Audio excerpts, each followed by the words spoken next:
So hello and welcome. My name is Jonathan Zittrain, and I think in my capacity as the librarian of the Harvard Law Library, in the left ventricle of the heart of which we sit right now, the treasure room, I'm so pleased to welcome you all to this reception and event commemorating the success of the Digital Public Library of America and the welcoming of its new director, John Bracken. Welcome, John.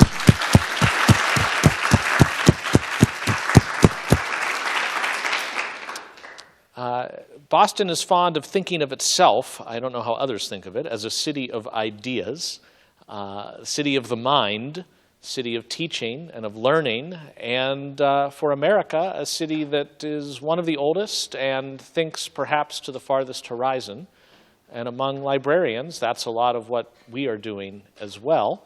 And the Digital Public Library of America, I think, was intended as much as sort of a continuity machine, a way of preserving and amplifying the things we found so valuable within the four corners of libraries, as much as it was a new and transformative play to take libraries into the next century. And of course, it's both. And in our first panel, you're going to hear from the folks who really thought about this stuff and gave rise to the DPLA. It's my pleasure to dwell a bit on John Bracken himself. And for those of you who may be confused, I don't mean the longest-serving premier of Manitoba. So for those of you hoping to meet him, you'll be disappointed to hear he died in 1969. But rather, and we got the better of this deal, our John Bracken, somebody who, including in such places as the MacArthur Foundation and the Knight Foundation, it's been his job to see possibility, often where others are not quite seeing it yet about themselves, how to elicit that kind of imagination and creativity and then execution as he worked on various grant projects and portfolios, swaying, encouraging, the kind of person that if you ever had to give John a call, including occasionally with less than good news as the guy who might be writing the checks, to know that on the other end of the phone was somebody who would hear you out and you'd come away with some solution that you hadn't even thought of to the problem you hadn't realized you had, that's a very rare quality. And it's one, I think, that will serve John and the DPLA so well as he's taking up his new post. And I think if we're being pithy about what the DPLA is, a number of people just see it as kind of a digitization play, and I don't mean to put that in minimizing quotes. There's something so deeply empowering about the idea of taking that which is in a room like this and making it available to anybody, whether or not they can beat a path to this door and make it through our turnstile, but also to think more generally about the values behind libraries, the embrace of truth, the concept of the availability of education for people, regardless of their station, of their money, of whether they're looking for certification or not. And these values, I think, are fairly self-evident in an era like today, where perhaps they are implicitly or even explicitly under attack. So I'm just so glad to have a group like this gathered for this. In the spirit of designated survivor, I believe John Palfrey is not here, but may make a brief appearance, and someone else may be asked to step out while that happens, so there's continuity should something go wrong. But minus John, among all the folks in this room, nearly all of you have had some really great hand in bringing about what has so many moving parts, is so much about relationships among libraries, not just dealing with, say, materials or technologies. So our first group of folks to kind of reflect a little bit on the origin and the trajectory of the DPLA includes John himself. So come on up, John. And given that we have 2 chairs and 3 people, I'm going to designate you as our designated stander. Yes, the stander bearer, as it were. And we have Mara Marks and Bob Darton. Bob Darton, university librarian here, speaking with such a resonant and passionate and anchored voice, somebody with a compass that has served this university, this nation, and the world so well. I'm just so excited to see Bob's reflections here.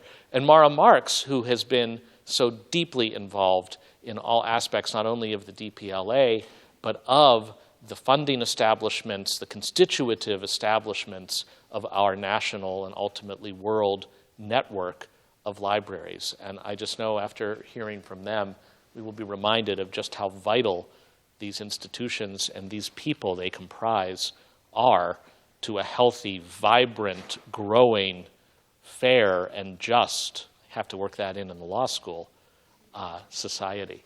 So John, over to you, and Bob and Marka, come on up and join us. Thank you so much. Thanks, man. So we're going to trade, you guys should take the chairs. We're going to trade microphones back and forth. Thank you, Jay-Z. It means a lot to be here at Harvard Law Library and to be with the Berkman Center. It means a lot to me personally and professionally. This is a place that I've taken so much from over the years, and it's so important to DPLA and the origins of DPLA. So speaking of, Maura and Bob, you were both on the original steering committee. You were there before it was even an idea. And thank you guys. I guess apologies a little bit. Indulge me. You know, this is, as I'm onboarding and sort of orienting in my new job, I get this opportunity to interview these two folks who helped to bake this thing that exists, that we on the staff are now charged with helping to succeed.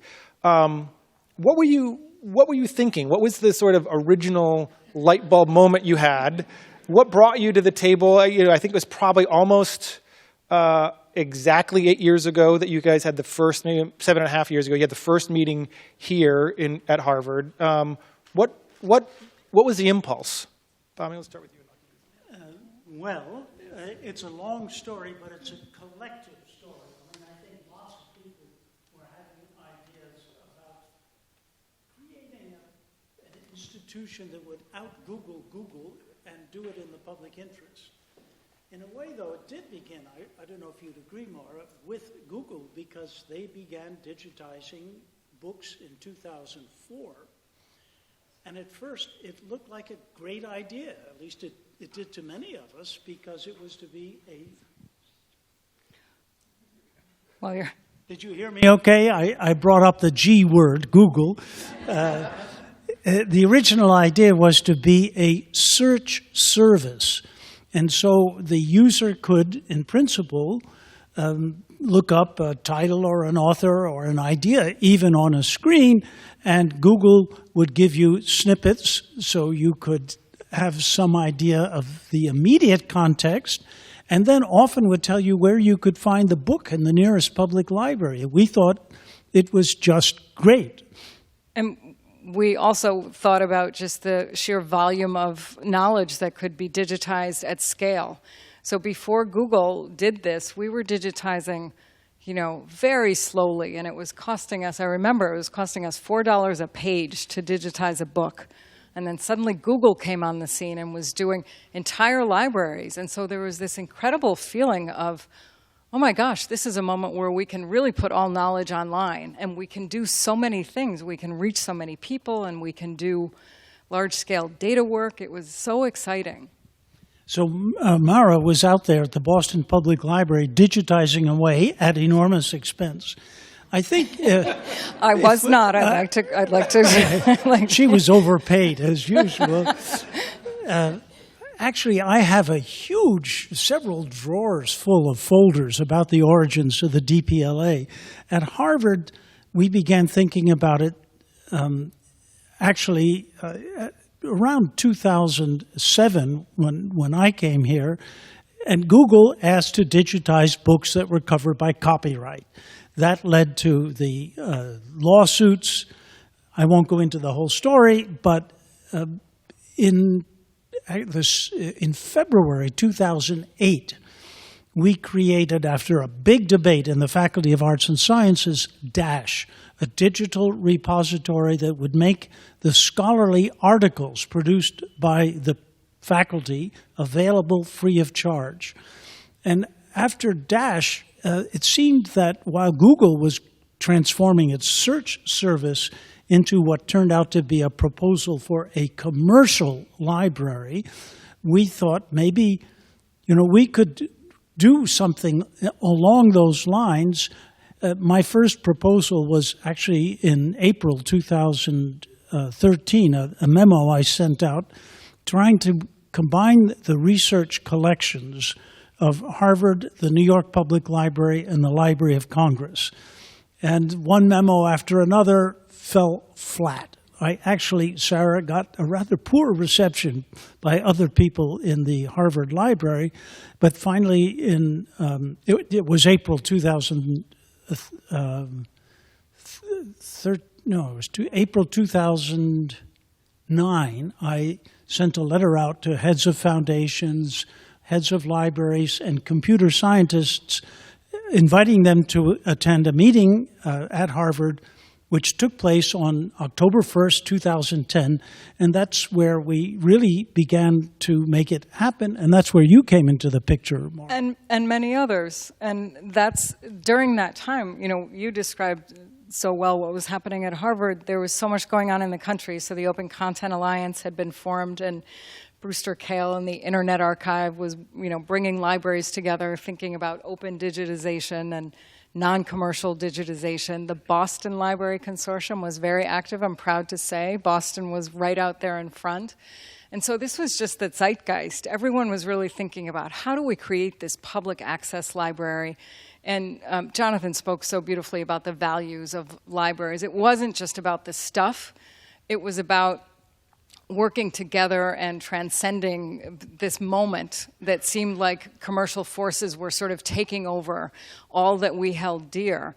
And I remember all of us at the time had PowerPoints that we used with the Boston Public Library's free to all, the words emblazoned over the front door. And we had a lot of images of libraries being built back in the American Public Library movement. So we were really thinking about what is a library for today?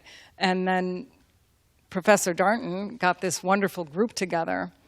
And do you want to tell that story? Yeah, I won't go into all the details, but I have the statement here if you want it. Well, we had a one-page proposal, and after about 15 minutes, there were roughly 40 people at this conference said, "This is a good idea.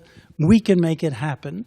And we improvised a mission statement, which maybe you can read, can you? I will. And I think what's worth saying is that some of the people in that very room were university library heads who were involved in the Google Books project.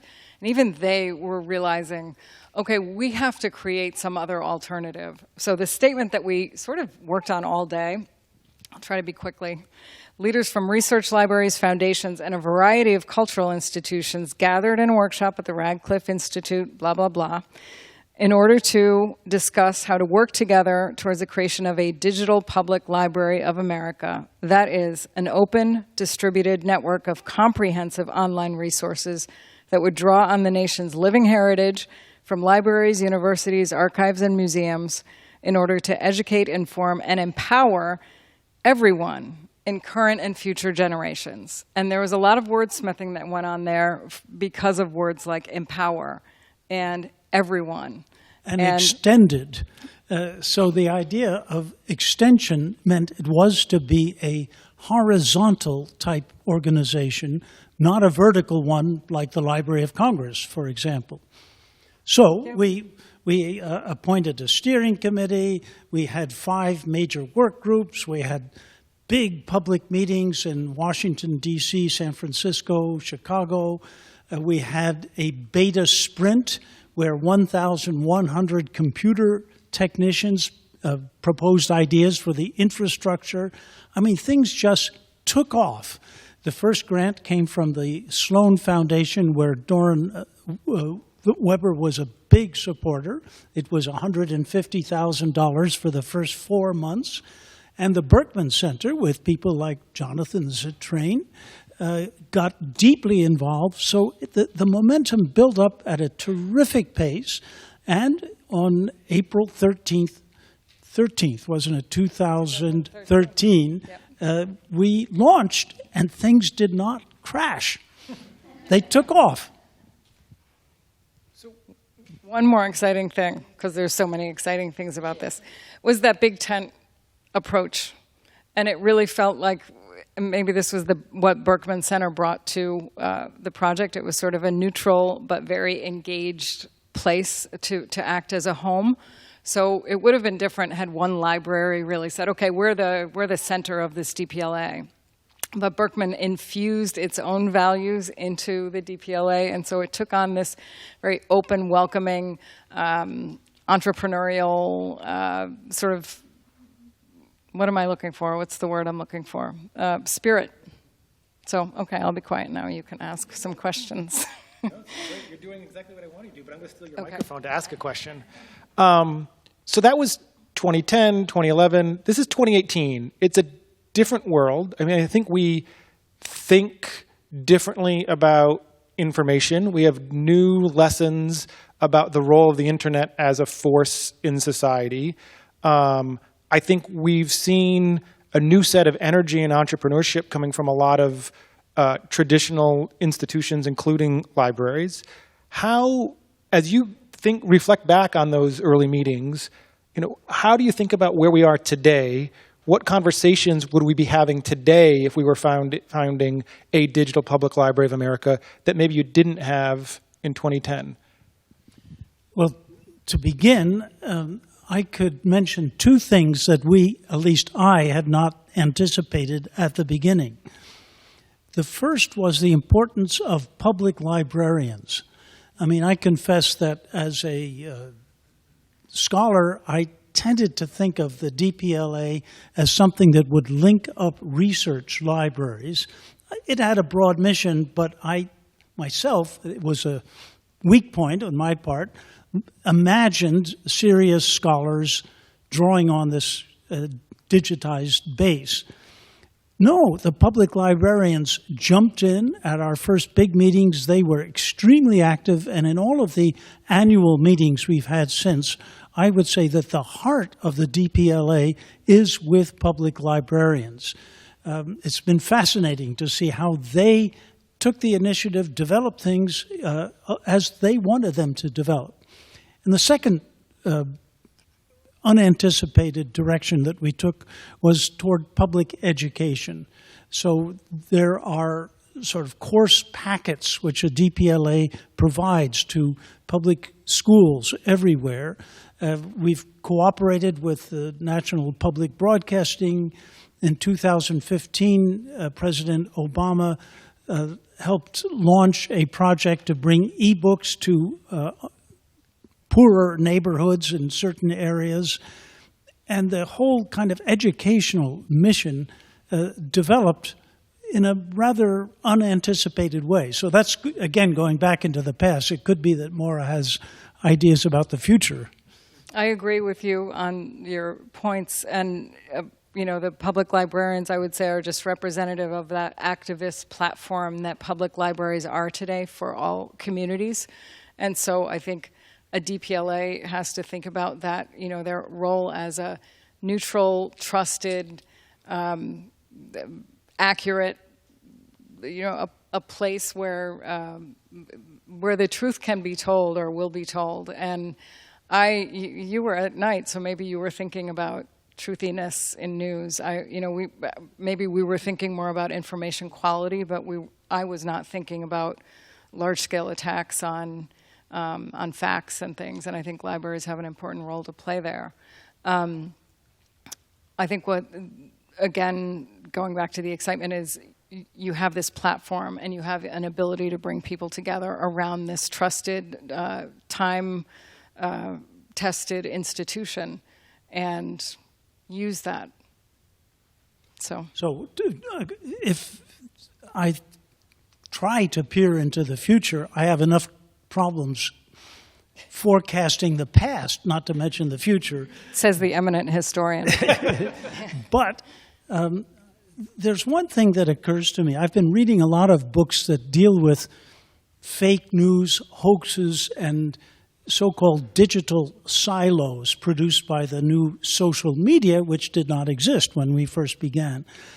I think it would be great if the DPLA could think of a way for face-to-face contact that would supplement the digital contact that goes on.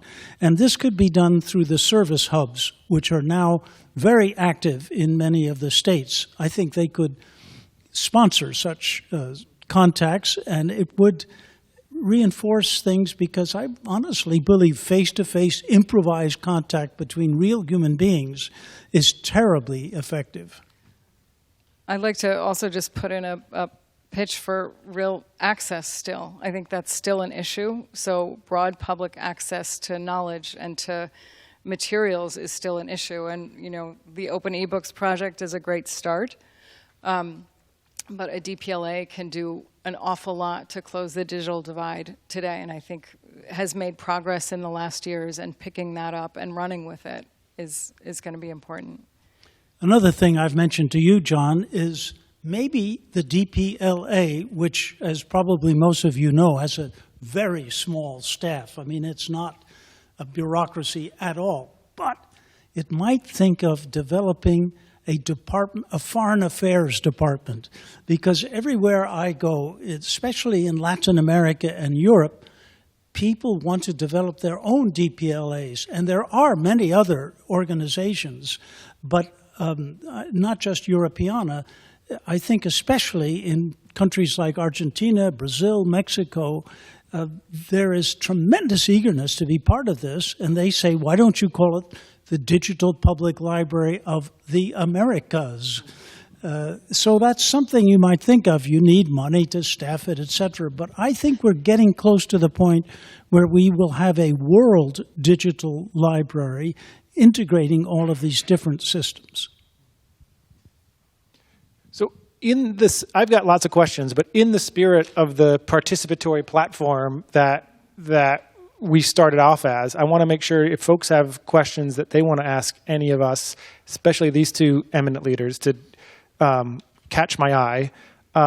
One thing I will ask for now is, in the last couple of minutes, one of the things I saw on that agenda for that first 2010 meeting, there was policy was a major component of those discussions. Copyright, orphan works, and I wonder how you think we, not just we at DPLA, but we as a field, should be thinking differently today about some of the copyright conversations that you were having then. Has the ball moved? Have we made progress?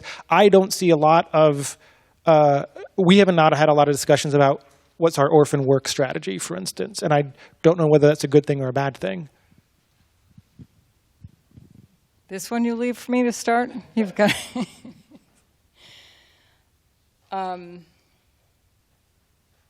It was central to the beginning. I mean, I think one of the founding ideas was that the last century was totally omitted from digital libraries because of orphan works, because it was too risky to digitize orphan works. And I think there's been a little bit of progress made in that direction. Libraries are digitizing. Go ahead. Well, yes, I mean, one of the 5 work groups was about legal problems in copyright.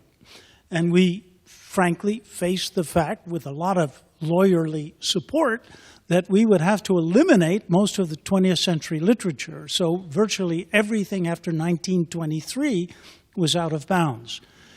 And that was not encouraging. We worried about orphan works. We worried about the Copyright Office and how it was being run. And we thought maybe you could get modifications to the Copyright Act of 1976, etc. It became clear very soon that Congress would not help. So the big shift that began, it actually began in Michigan with court cases. So I think case law is evolving around the famous Clause 107, and fair use is expanding case by case. So that's the only hope I see, frankly, unless you have a better idea, Maura. No, but, you know, this was one of the things I think that was we talked about a lot in the beginning, was an organization that is separate from that is not just one single library can be a little more of a risk taker than a single library. And so maybe a lightweight organization like a DPLA can do some things that push the envelope. And I think, again, Brewster Kahle at the Internet Archive has been pushing those limits. He's now working under Section 108H to scan and publish orphan works between 24 and 41 that are not actively being sold or something. So, he's pushing all the time.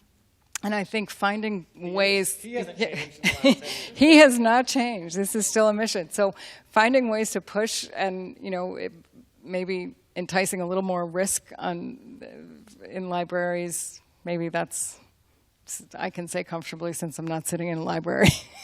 Well, we have lots of experts in this room about copyright and so on. Maybe they could pitch in, too. Yes. Mary? Mary. It's actually for libraries to do that, so it's high time somebody went for it.